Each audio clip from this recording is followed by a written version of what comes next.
మత్తయి సువార్త 27వ అధ్యాయము.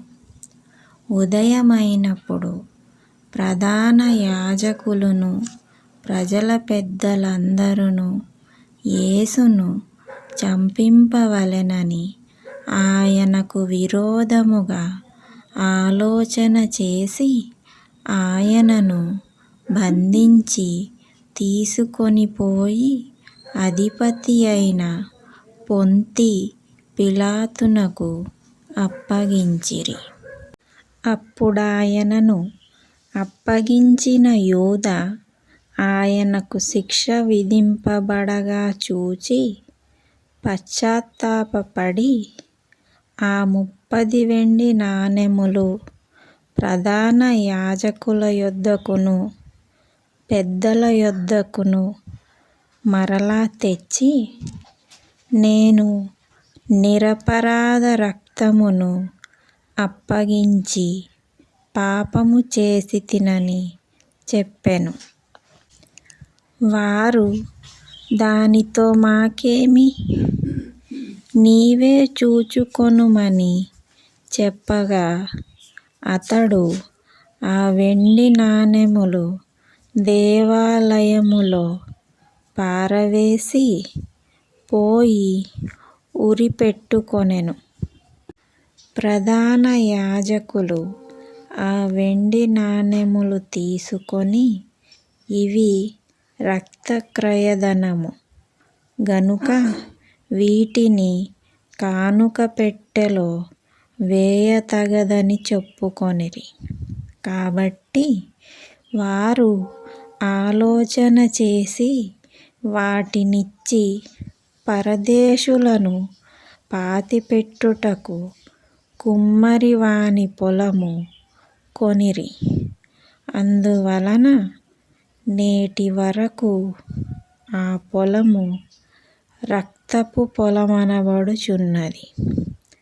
అప్పుడు విలువ కట్టబడిన వాని, అనగా ఇశ్రాయేలీయులలో కొందరు విలువ కట్టిన వాని క్రయధనమైన 30 వెండి నాణెములు తీసుకొని, ప్రభువు నాకు నియమించిన ప్రకారము వాటిని కుమ్మరి వాని పొలమున కిచ్చిరి అని ప్రవక్తయైన యిర్మీయా ద్వారా చెప్పబడిన మాట నెరవేరెను. యేసు అధిపతి ఎదుట నిలిచెను.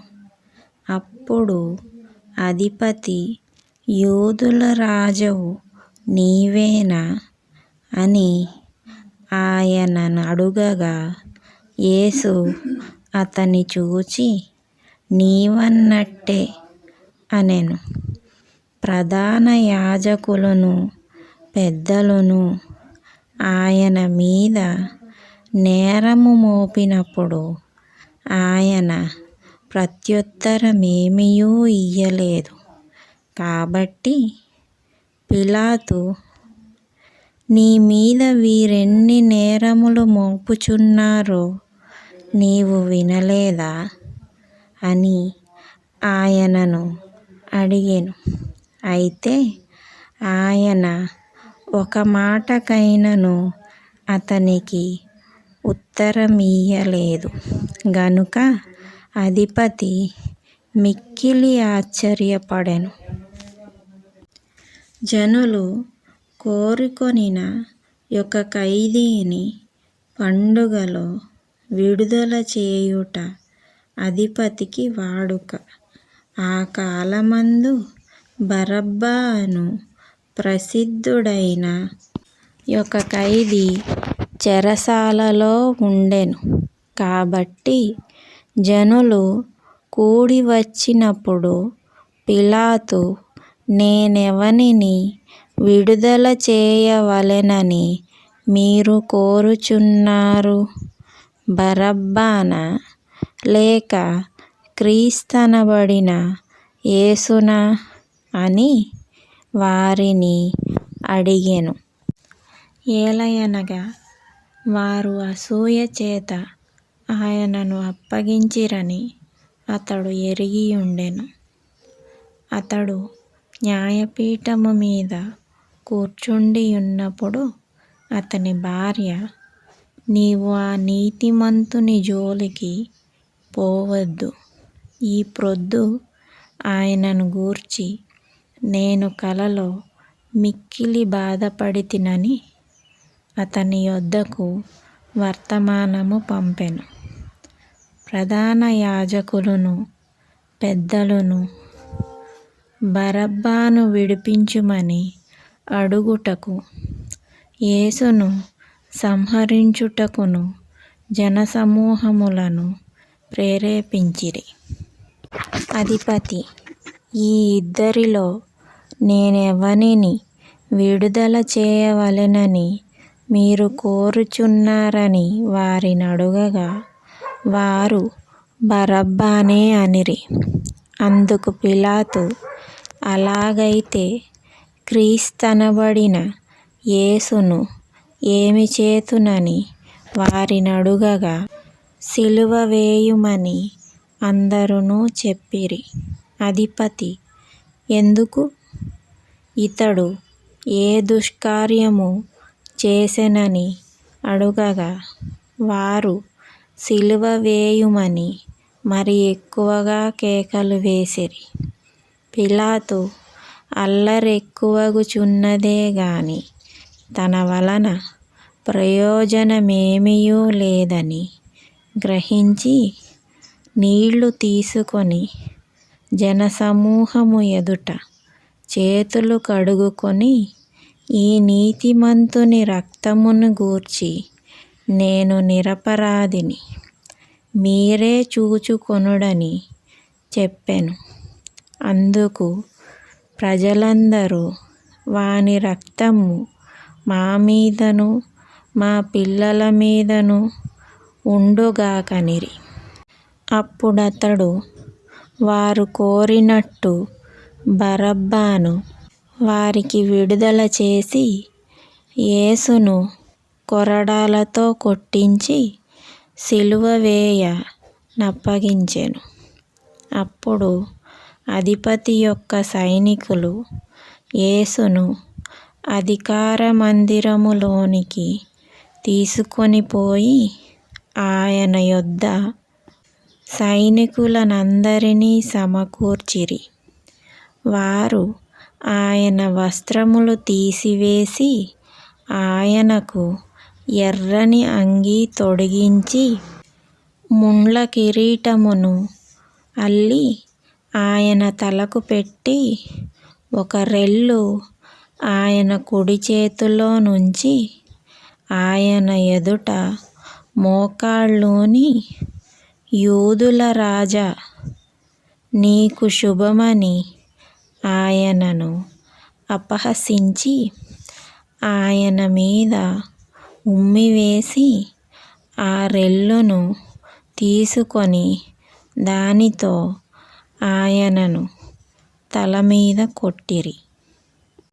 ఆయనను అపహసించిన తరువాత ఆయన మీదనున్న ఆ అంగీని తీసివేసి ఆయన వస్త్రములాయనకు తొడిగించి, సిలువ వేయుటకు ఆయనను తీసుకొని పోయిరి.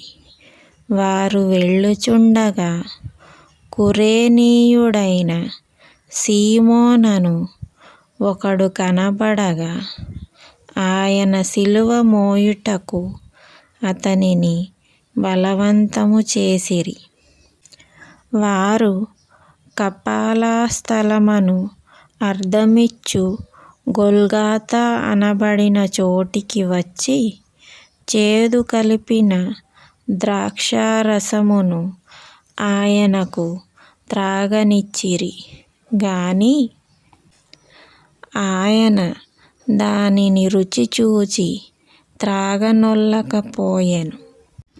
వారు ఆయనను సిలువ వేసిన పిమ్మట చీట్లు వేసి ఆయన వస్త్రములు పంచుకొనిరి. అంతటా వారక్కడ కూర్చుండి ఆయనకు కావలియుండిరి. ఇతడు యూదుల రాజైన యేసు అని ఆయన మీద మోపబడిన నేరము వ్రాసి ఆయన తలకు పైగా ఉంచిరి.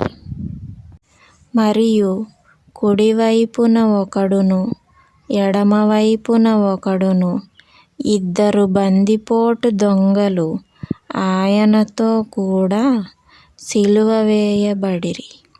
ఆ మార్గమున వెళ్ళుచుండిన వారు తలలూచుచు, దేవాలయమును పడగొట్టి 3 దినములలో కట్టువాడా, నిన్ను నీవే రక్షించుకొనుము. నీవు దేవుని కుమారుడవైతే సిలువ మీద నుండి దిగుమని చెప్పుచు ఆయనను దూషించిరి. అలాగే శాస్త్రులును పెద్దలును ప్రధాన యాజకులును కూడా ఆయనను అపహసించుచు, వీడు ఇతరులను రక్షించెను, తన్ను తానే రక్షించుకొనలేడు, ఇశ్రాయేలు రాజు గదా, ఇప్పుడు సిలువ మీద నుండి దిగిన ఎడల వాని నమ్ముదుము. వాడు దేవుని యందు విశ్వాసముంచెను, నేను దేవుని కుమారుడనని చెప్పెను గనుక ఆయనకిష్టుడైతే ఆయన ఇప్పుడు వానిని తప్పించునని చెప్పిరి. ఆయనతో కూడా సిలువ వేయబడిన బందిపోటు దొంగలును అలాగే ఆయనను నిందించిరి. మధ్యాహ్నము మొదలుకొని 3 గంటల వరకు ఆ దేశమందంతటను చీకటి కమ్మెను. ఇంచుమించు 3 గంటలప్పుడు యేసు ఏలీ ఏలీ లామా సబక్తానీ అని బిగ్గరగా కేక వేసెను. ఆ మాటకు నా దేవా నా దేవా, నన్నెందుకు చెయ్యి విడిచితివని అర్థము. అక్కడ నిలిచియున్న వారిలో కొందరా మాట విని, ఇతడు ఏలియాను పిలుచుచున్నాడనిరి. వెంటనే వారిలో ఒకడు పరుగెత్తుకొని పోయి స్పంజి తీసుకొని చిరకాలో ముంచి రెల్లున తగిలించి ఆయనకు త్రాగనిచ్చెను. తక్కిన వారు ఊరకుండుడి, ఏలియా అతని రక్షింపవచ్చునేమో చూతమనిరి. యేసు మరలా బిగ్గరగా కేకవేసి ప్రాణము విడిచెను. అప్పుడు దేవాలయపు తెర పైనుండి క్రింది వరకు 2గా చినిగెను. భూమి వణికెను, బండలు బద్దలాయెను, సమాధులు తెరువబడెను. నిద్రించిన అనేక మంది పరిశుద్ధుల శరీరములు లేచెను. వారు సమాధులలో నుండి బయటికి వచ్చి ఆయన లేచిన తరువాత పరిశుద్ధ పట్టణములో ప్రవేశించి అనేకులకు అగపడిరి. శతాధిపతియు అతనితో కూడా యేసునకు కావలియున్నవారును భూకంపమును జరిగిన కార్యములన్నిటినీ చూచి మిక్కిలి భయపడి, నిజముగా ఈయన దేవుని కుమారుడని ఒప్పుకొనిరి.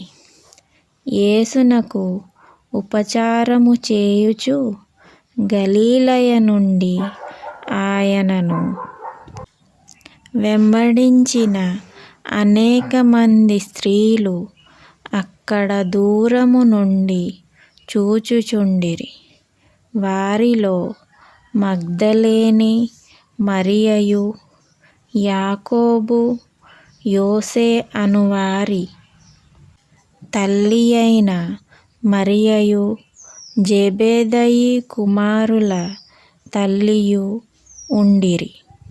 యేసు శిష్యుడుగానున్న అరిమతయేయ యోసేపు అను ఒక ధనవంతుడు సాయంకాలమైనప్పుడు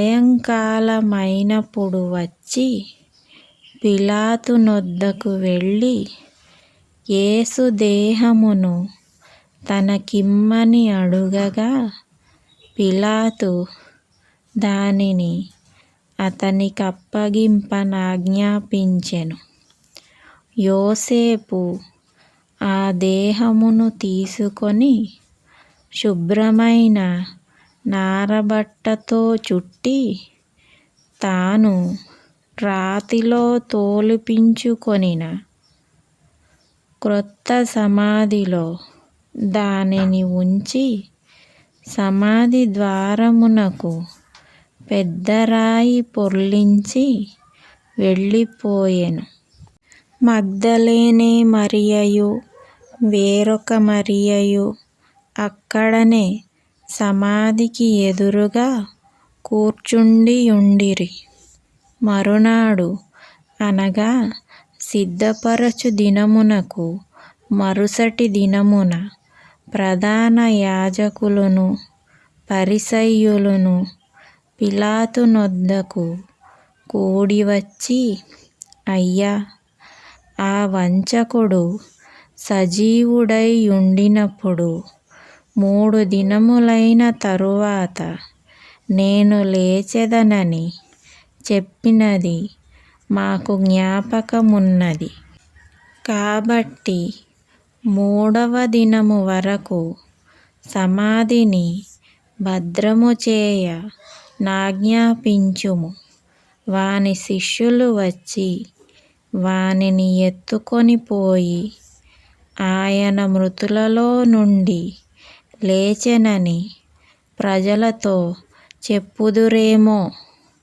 అప్పుడు మొదటి వంచన కంటే కడపటి వంచన మరి చెడ్డదై యుండునని చెప్పిరి. అందుకు పిలాతు, కావలివారున్నారు గదా, మీరు వెళ్ళి మీ చేతనైనంత మట్టుకు సమాధిని భద్రము చేయుడని వారితో చెప్పెను. వారు వెళ్ళి కావలివారిని కూడా ఉంచుకొని రాతికి ముద్ర వేసి సమాధిని భద్రము చేసిరి.